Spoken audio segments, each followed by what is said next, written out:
कराई तात्तिन्छ अनि तेल हाल्ने अनि जिरा सिड हाल्ने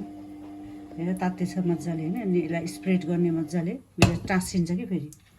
अनि प्यान रेडी गर्ने पहिला आलु हाल्ने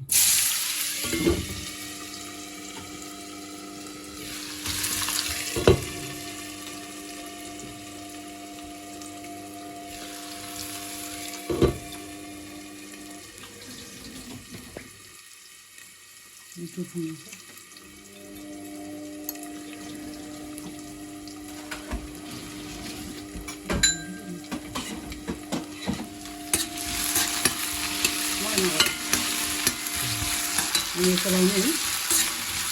त्यो आलु काँचो छ नि हैन हेरेको काँचो छ नि अब यसलाई 2-3 मिनट कभर गरिदिने अनि अलिअलि पाक्यो भने मात्रै हाल्ने एकछिन कभर गरिदिने यसलाई त्यसपछि टोक्रो हिँड्दैछ ग्रिन चिल्ली मनपर्छ कि नै स्किप धनिया धनिया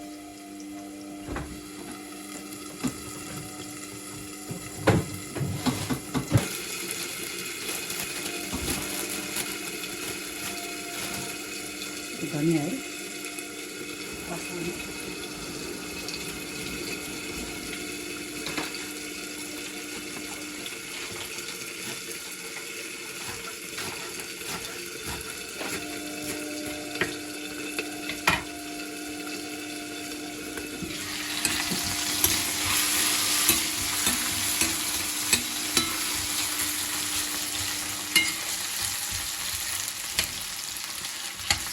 काँचो छ हेर तर्सेर पाकेको छैन भने चाहिँ थाहा पायो भने त्यस्तो इजिली गयो भने पाकेको इजिली गएको छैन भने पाक्यो भने यस्तो गरेर सफ्ट पाकेको छैन त्यो अझै अलिकति पकाउनु पऱ्यो थोरै थोरै ग्यास सानो बनाउँछु लो ग्यास धेरै हाई भयो नि त 1 मिनटमा रेडी हुन्छ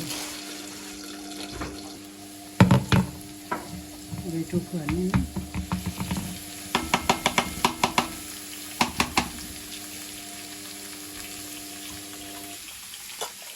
फ्लेभर त अलिकति चाहियो होइन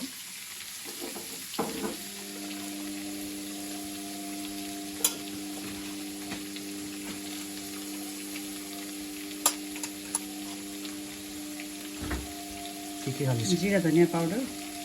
अनि बेसार नुन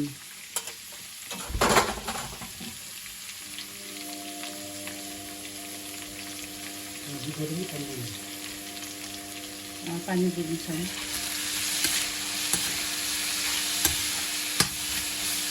काँचो चाहिन्छ यस्तो यहाँ सुरु बनाउँछु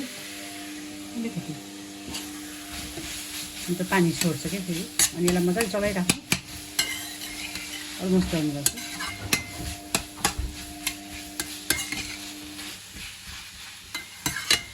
लाइक स्क्रैम्बल आलु एक जस्तो देख्छ नि